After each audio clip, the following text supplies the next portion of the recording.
जय माता दी दोस्तों। दुर्गा सप्तशती का पाठ समस्त कष्टों को दूर करने वाला, समस्त मनोरथ पूर्ण करने वाला व माँ को अति शीघ्र प्रसन्न करने वाला पाठ है। दुर्गा सप्तशती का शुद्ध पाठ संस्कृत में किया जाता है, किंतु हम सभी संस्कृत शुद्ध ना होने के कारण हिंदी में पाठ करते व सुनते हैं। अतः आज से मैं इस चैनल के माध्यम से आप सभी के लिए दुर्गा सप्तशती का मूल पाठ संस्कृत में व उसका हिंदी अनुवाद दोनों एक साथ अपने आचार्य पंडित ऋषि जी के माध्यम से लेकर आई हूँ। मेरे साथ साथ आप सब भी इस पाठ का श्रवण कर समस्त पुण्य फलों को प्राप्त करें। दुर्गा सप्तशती का पूरे 13 अध्याय होने तक प्रतिदिन वीडियो बजे चैनल पर प्राप्त हो जाएगा। तो चलिए पाठ का आनंद लेते हैं, श्रवण करते हैं और पुण्य फलों को प्राप्त करते हैं। महादेव्यै शिवायै शक्तं नमः। नमः प्रकट्य भद्रायै नियता पड़ता स्मताम्। ओम प्रथम चरित्रस्य ब्रह्मा ऋषि महाकाली देवता गायत्री छंदा नंदा शक्ति रक्तदंतिका बीजम अग्निस्त्वत्वं ऋग्वेदा स्वरूपं श्री महाकाली प्रीत्यर्थे प्रथम चरित्र जपे विनियोगः। ओम खड्गं चक्रकदेशु चापपरिघा शूलं भुसुण्डिं शिरा शंखं सन्दधतिं करस्त्रनयनां सर्वाङ्गभूषव्रतां नीलासामुदितिपास्य पाददशकां सेवे महाकालिकां यामस्तौ तुष्पिते हरौ कमलजो हन्तुं मधुं कैटभम्। प्रथम चरित्र के ब्रह्मा ऋषि महाकाली देवता गायत्री छंदा नंदा शक्ति रक्तदंतिका बीज अग्नि तत्व और ऋग्वेद स्वरूप हैं। श्री महाकाली देवता की प्रसन्नता के लिए प्रथम चरित्र के जप में विनियोग किया जाता है। भगवान विष्णु के सो जाने पर मधु और कैटभ को मारने के लिए कमल जन्मा ब्रह्मा जी ने जिनका स्तवन किया था, उन महाकाली देवी का मैं सेवन करता हूँ। वे अपने 10 हाथों में खड्ग चक्र गदा बाण धनुष परिघ शूल भुषुंड मस्तक और शंख धारण करती हैं। उनके 3 नेत्र हैं। वे समस्त अंगों में दिव्य आभूषणों से विभूषित हैं। उनके शरीर की कांति नीलमणि के समान है तथा वे 10 मुख और 10 पैरों से युक्त हैं। नमश्चंडिकायै ओम ऐं मार्कंडे उवाच। मार्कंडे जी बोले, सावर्णिः सूर्यतनयो यो मनु कथ्यष्टमा निशामय तत्पत्तिं विस्तरात् गतो मम। सूर्य के पुत्र सावर्णी जो 8वें मनु कहे जाते हैं, उनकी उत्पत्ति की कथा विस्तार पूर्वक कहता हूँ, सुनो। महामायानुभावेन यथा मनमंत्रादिपा सा बभूव महाभागा सावणस्तनयो रविः।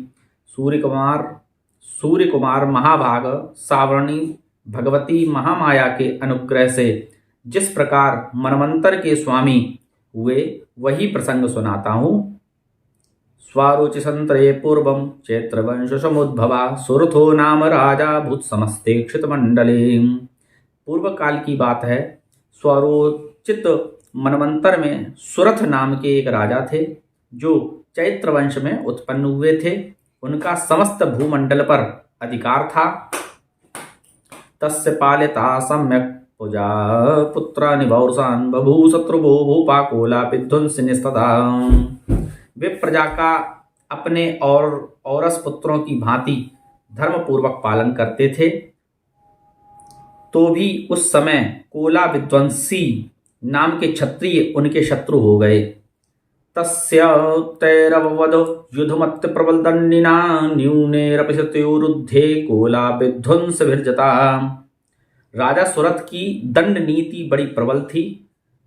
उनका शत्रुओं के साथ संग्राम हुआ, यद्यपि कील विध्वंसी संख्या में कम थे, तो भी राजा सुरथ युद्ध में उनसे परास्त हो गए। तथा स्वपुरमाया तो निर्देशाधिपोपत क्रांता समाभागास्ता प्रबलारभि।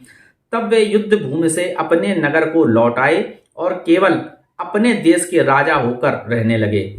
समूची पृथ्वी से अब उनका अधिकार जाता रहा, किंतु वहां भी उन प्रबल शत्रुओं ने उस समय महाभाग राजा सुरथ पर आक्रमण कर दिया। आमातैर्बलभिर्दुष्टर दुर्बलस्त दुरात्मभिः कोशो बलम चापहृतम तत्रापि सुपुरे तथा। राजा का बल क्षीण हो चला था, इसलिए उनके दुष्ट बलवान एवं दुरात्मा मंत्रियों ने वहां उनकी राजधानी में भी राजकीय सेना और खजाने को हथिया लिया।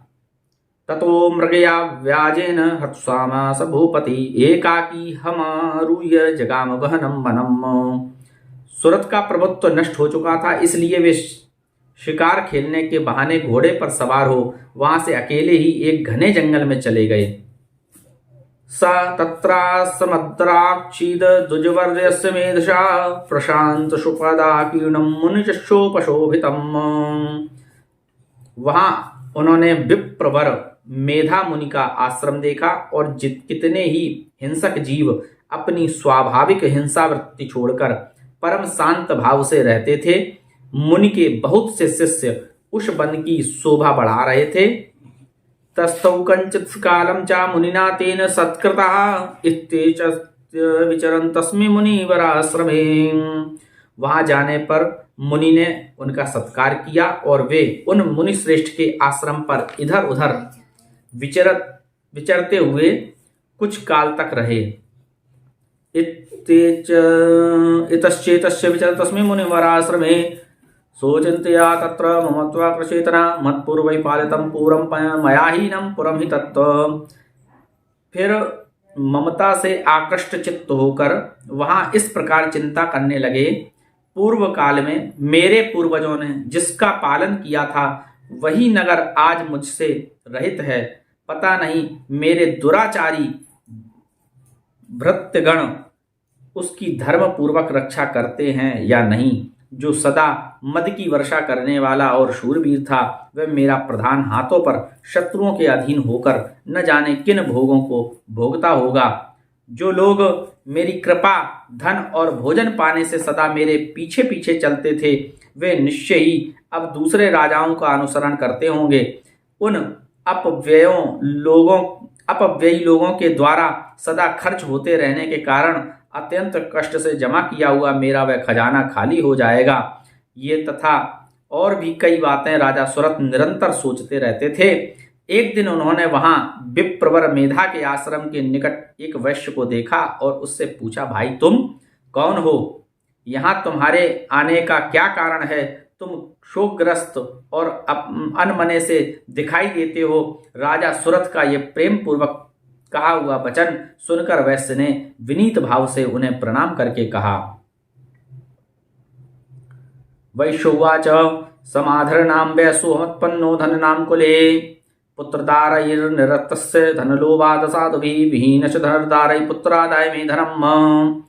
वैश्य बोला, राजन, मैं धनियों के कुल में उत्पन्न एक वैश्य हूँ। मेरा नाम समाधि है। मेरे दुष्ट स्त्री पुत्रों ने धन के लोभ से मुझे घर से बाहर निकाल दिया है। मैं इस समय धन, स्त्री और पुत्रों से वंचित हूँ। मेरे विश्वसनीय बंधुओं ने मेरा ही धन लेकर मुझे दूर कर दिया है, इसलिए दुखी होकर मैं वन में चला आया हूँ। यहाँ रहकर मैं इस बात को नहीं जानता कि मेरे पुत्रों की, स्त्री की और स्वजनों की कुशल है या नहीं। इस समय घर में वे कुशल से रहते हैं अथवा उन्हें कोई कष्ट है।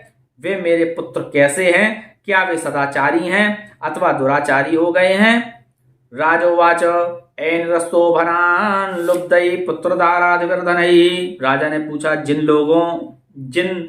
जिन लोभी स्त्री पुरुष आदि ने धन के कारण तुम्हें घर से निकाल दिया, उनके प्रति तुम्हारे चित्त में इतना स्नेह का बंधन क्यों है? वैश्य बोला, आप मेरे विषय में जैसी बात कहते हैं वह सब ठीक है, किंतु क्या करूं, मेरा मन निष्ठुरता नहीं धारण करता। जिन्होंने धन के लोभ में पड़कर पिता के प्रति स्नेह, पति के प्रति प्रेम तथा आत्मीय जन के प्रति अनुराग को तिलांजलि दे दी, मुझे घर से निकाल दिया है, उन्हीं के प्रति मेरे हृदय में इतना स्नेह है। महामते गुणहीन बंधुओं के प्रति भी जो मेरा चित्त इस प्रकार प्रेम मग्न हो रहा है, ये क्या है? इस बात को मैं जानकर भी नहीं जान पाता। इसके लिए मैं लंबी सांसें ले रहा हूं और मेरा हृदय अत्यंत दुखित हो रहा है। उन लोगों में प्रेम का सर्वथा अभाव है, तो भी उनके प्रति जो मेरा मन निष्ठुर नहीं हो पाता, इसके लिए क्या करूं?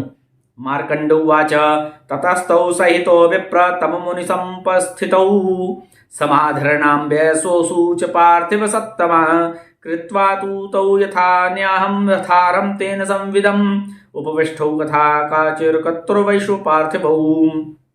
मार्कंडे जी कहते हैं, ब्राह्मण तदंतर राजाओं में श्रेष्ठ सुरथ और वे समाधि नामक वैश्य दोनों साथ साथ मेधा मुनि की सेवा में उपस्थित हुए और उनके साथ यथा योग्य न्याय अनुकूल विनयपूर्ण वर्ताव करके बैठे।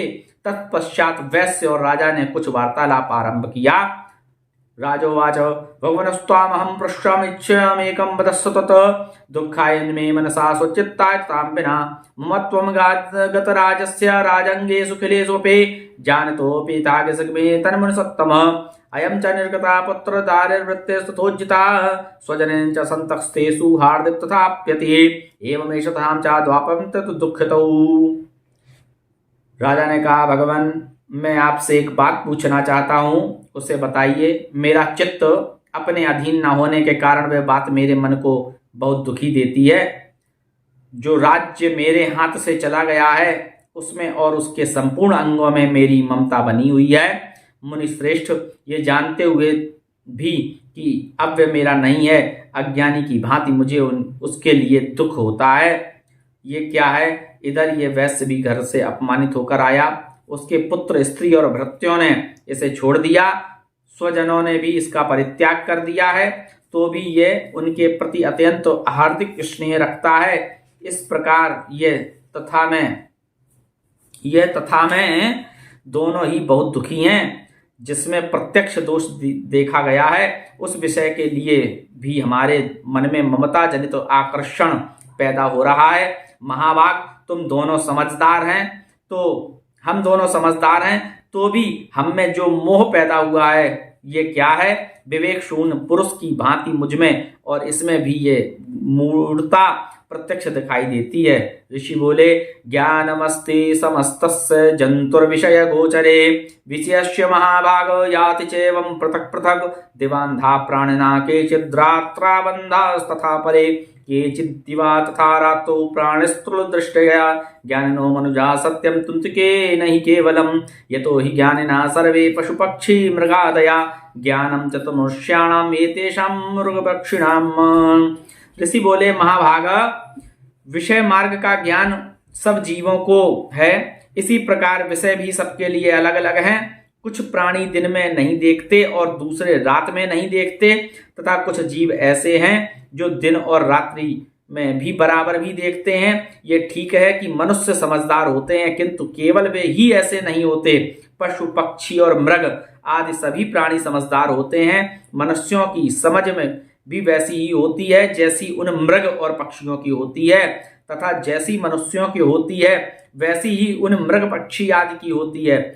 ये तथा अन्य बातें भी प्रायः दोनों में समान ही हैं। समझ होने पर भी इन पक्षियों को तो देखो, ये स्वयं भूख से पीड़ित होते हुए भी मोहवश बच्चों की चोंच में कितने चाव से अन्न के दाने डाल रहे हैं। नरश्रेष्ठ, क्या तुम नहीं देखते कि ये मनुष्य समझदार होते हुए भी लोभवश अपने किए हुए उपकार बदला पाने के लिए पुत्रों की अभिलाषा करते हैं? यद्यपि उन सब में समझ की कमी नहीं है, तथापि वे संसार की स्थिति जन्म मरण की परंपरा बनाए रखने वाले भगवती महामाया के प्रभाव द्वारा ममतामय भंवर से युक्त मोह के गहरे गर्त में गिराए गए हैं। इसलिए इसमें आश्चर्य नहीं करना चाहिए। जगदीश्वर भगवान विष्णु की योग निद्रा रूपा जो भगवती महामाया है, उन्हीं से ये जगत मोहित हो रहा है। वे भगवती महामाया देवी ज्ञानियों के भी चित्त को बलपूर्वक खींचकर मोह में डाल देती हैं। वे ही संपूर्ण चराचर जगत की सृष्टि करती हैं, तथा वे ही प्रसन्न होने पर मनुष्यों को मुक्ति के लिए वरदान देती हैं। वे ही परा विद्या, संसार बंधन और मोक्ष की हेतुभूता सनातनी देवी तथा संपूर्ण ईश्वरों की भी अधीश्वरी हैं।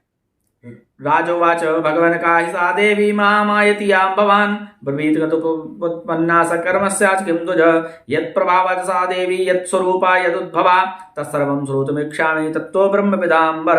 राजा ने पूछा, भगवान जिन्हें आप महामाया कहते हैं वे देवी कौन है? ब्राह्मण उनका आविर्भाव कैसे हुआ तथा उनके चरित्र कौन कौन है? ब्रह्म वेत्ताओं में श्रेष्ठ महर्षि उन देवी का जैसा प्रभाव हो, जैसा स्वरूप हो और जिस प्रकार प्रादुर्भाव हुआ हो वह सब मैं आपके मुख से सुनना चाहता हूँ।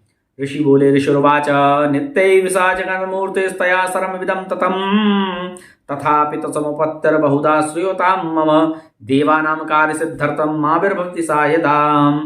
राजन, वास्तव में तो वे देवी नित्य स्वरूपा रही हैं। संपूर्ण जगत उन्हीं का रूप है तथा उन्होंने समस्त विश्व व्याप्त कर रखा है। तथापि उनका प्राकट्य अनेक प्रकार से होता है। वे मुझसे सुनो, यद्यपि वे नित्य और अजन्मा हैं तथापि जब देवताओं का कार्य सिद्ध करने के लिए प्रकट होती हैं उस समय लोक में उत्पन्न हुई कहलाती हैं। कल्प में अंत में जब संपूर्ण जगत एकारणव्य में निमग्न हो रहा था और सबके प्रभु भगवान विष्णु शेष नाग की सैया बिछाकर योग निद्रा आश्रय ले सो रहे थे, उस समय उनके कानों के मैल से दो भयंकर असुर उत्पन्न हुए जो मधु और कैटव के नाम से विख्यात थे। वे दोनों ब्रह्मा जी का वध करने को तैयार हो गए।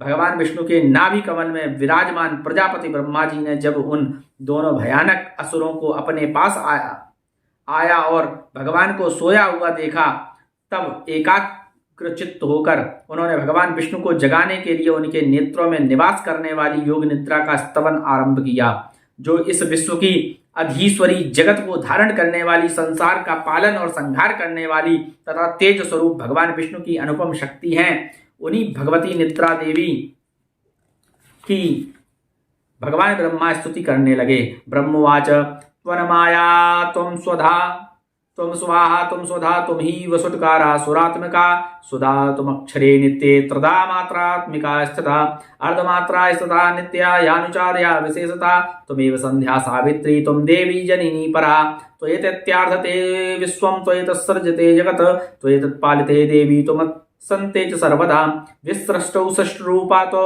स्थितरूपा च पालने तथा संहृत रूपान्ते जगतोऽस्य जगन्मये महाविद्या महामाया महामेधा महास्मृति महामोहा च भवती महादेवी महासुरी प्रकृतस्तुं च सर्वस्त्र गुणत्रयाभिभावनी कालरात्रिर्महारात्रिर्मोहरात्रि सुदारुणा तुम श्रेष्ठमीश्वरी तुम हृस्तुम बुद्धिर्बोध लक्षणा लज्जा पुष्टिस्तथा तुष्टि शांति क्षांतिरेव च खड्गिनी शूलिनी घोरा गदनी चक्रणी तथा शंखनी जापनी बाणभुषुंडी परिगायुधा सौम्या सौम्यतरा शेष सौम्य वसु सुंदरी।